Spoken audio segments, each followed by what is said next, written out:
The Great Emu War of 1932 stands as one of history's most peculiar military operations. Before diving into this feathered fiasco, let's meet our unusual opponent. The emu, Australia's largest native bird, stands up to 6 feet tall on powerful legs, sprints at 30 miles per hour, and despite having wings, has absolutely no interest in flying. These oversized speedsters would soon prove themselves worthy adversaries in one of history's most unexpected conflicts. It all started when World War I veterans, who'd been given farming land by the Australian government, found themselves facing an unprecedented invasion. A force of 20,000 emus had decided that these wheat farms made perfect dining establishments. Farmers, already battling through the Great Depression, needed a solution.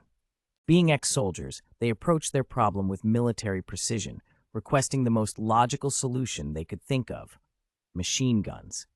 Minister of Defense, Sir George Pierce, who would later earn the unfortunate nickname Minister of the Emu War, approved this rather unusual request. He dispatched military forces armed with 2 Lewis guns and 10,000 rounds of ammunition, led by the soon-to-be humbled Major Meredith. The military's first attempt on November 2, 1932, quickly went south. These birds proved to be natural tactical geniuses, splitting into small groups and zigzagging their way to freedom.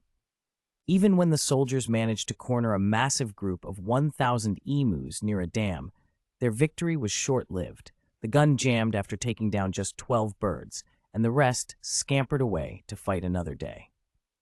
The emus even developed military-like organization. Result?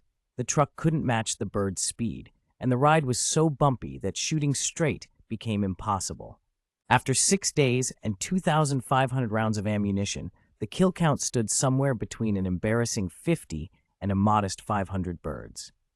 The operation had become such a national joke that the military had to retreat.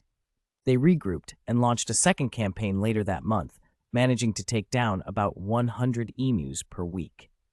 Major Meredith, despite his defeat, couldn't help but admire his opponents.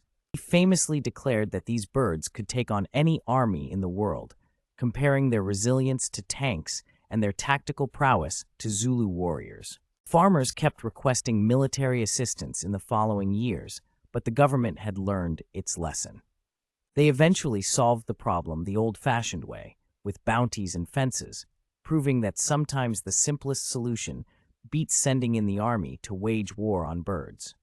The Great Emu War remains a testament to nature's ability to outmaneuver even the best-laid military plans, and serves as a reminder that sometimes your toughest opponents might just be a bunch of birds who didn't get the memo about surrendering.